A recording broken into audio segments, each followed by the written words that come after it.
Hi everyone, my name is Monique. And I'm Naveen. And today we are going to be doing our Essen top 5 list in the car. I don't really have a top 5. I have a 5 that I'm interested in. We're going to do our Essen 5. Essen 5 list, yeah, exactly. We're doing it in the car because we're currently traveling, literally traveling to Essen right now via car. No, I'm just kidding.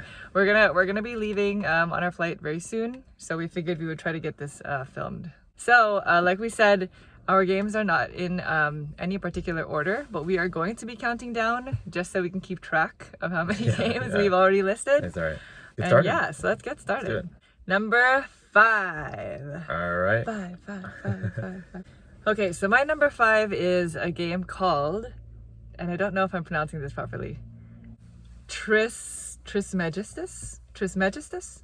It's a game that's published by Board and Dice, and it's based, or in this game you are an alchemist, and you are going to be, I believe it's dice drafting. Okay.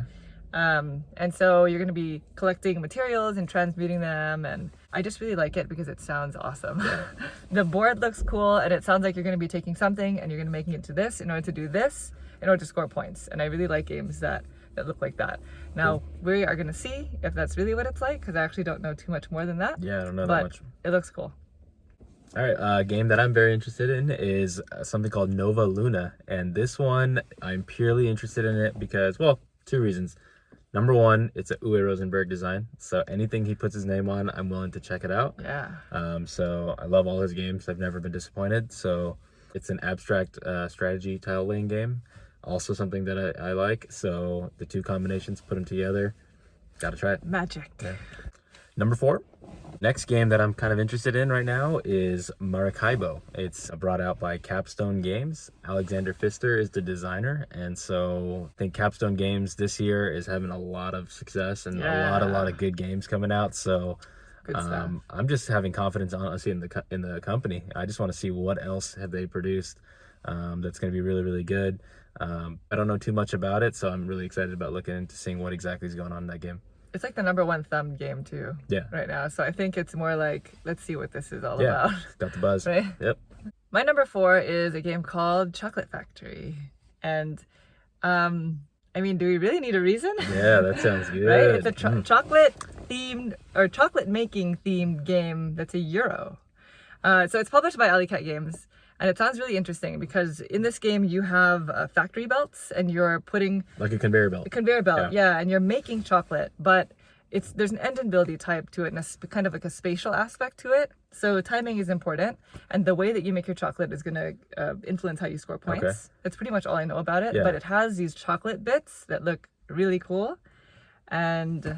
Yeah, for this game, I remember it was a Kickstarter game, and I kind of was like, oh man, I missed it on Kickstarter, so... It's cool knowing that it's finally going to be released at Essen, and we get to, kind of check it out and sample it. Chocolate Factory. Sample it. Sample it, yeah. Number 3. So we actually have a shared, or a common number 3, which is Aloo Party. Yes. Wait. It's actually called Aloo Party, a nice cup of tea. Yes. This game is actually published by Studio H. And in this game, you're making tea. You're cultivating, and you're harvesting and making tea. But you're also building a railway. And you're also building towns along this railway. So you have to do all of it. And I don't exactly know how that's done, but the board looks awesome. And I mean, it checks a lot of boxes for me, right? So it's taking place in Darjeeling, which is in India. Oh. Indian. All right, you got chai tea.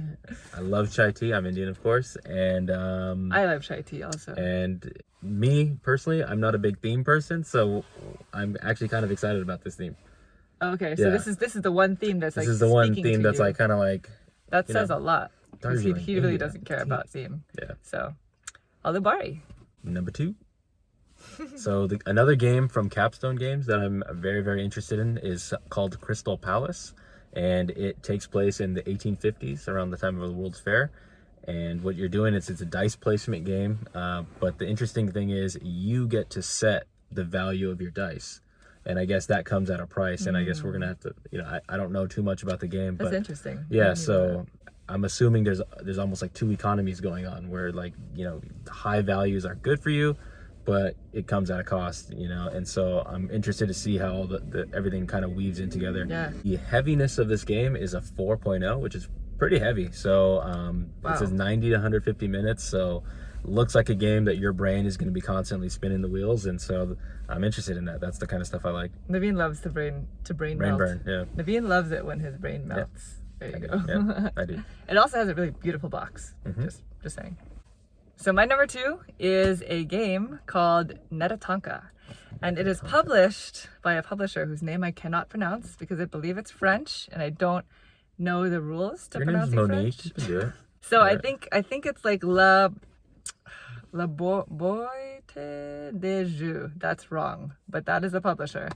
And the reason why I'm interested in this game is because it's a worker placement game, but everybody puts out their workers first. And then when you go to activate or execute the spots, they actually execute in a certain order. So you may be putting your workers on a certain spot that is relying on somebody else to put theirs on a different spot that will activate first. Wow. And if that doesn't happen, then you're kind of out of luck.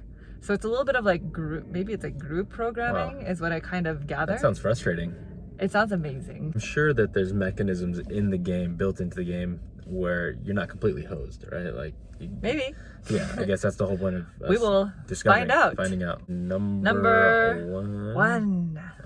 So for me, this is the one game that I would rank for myself. You know, I said at the beginning that these are just 5 games, but if I was to choose one game that I do want to play, it's going to be Glenmore Chronicles by Matthias Kramer, who is actually a very nice guy. We've actually met him once before. Super nice guy. So that instantly boosted kind of my intrigue into this game.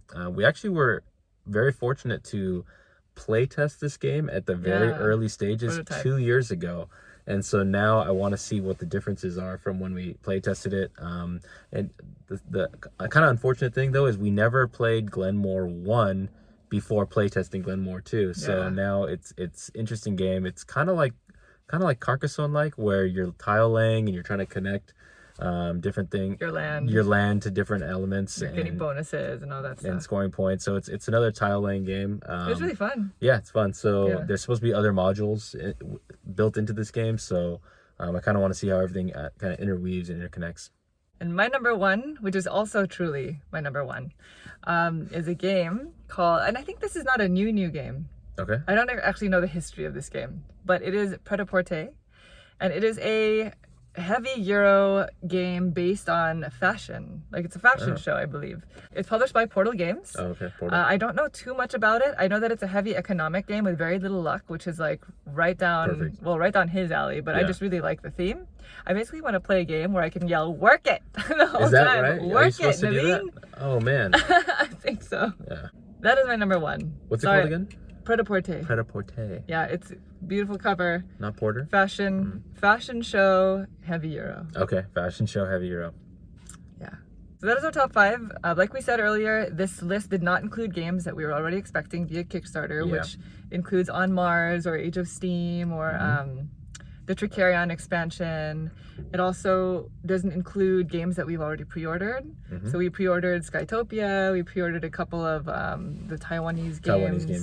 And a Roll and Write, which I forget the name of. So if there's any games that you guys are interested in that we didn't cover or that you haven't seen much coverage on, feel free to message us and let us know so that we can take a look at it. We will hunt it down. Yeah, try to hunt it down and try to get more information. Yeah, exactly. So that's all for now. Cool. We will see you later. Oh, I don't know if I'm doing that. I'll see you later. You put the cookie down. So that's all for now. Next time we see you, it'll be at Essen. So thanks for watching. Thanks. Bye.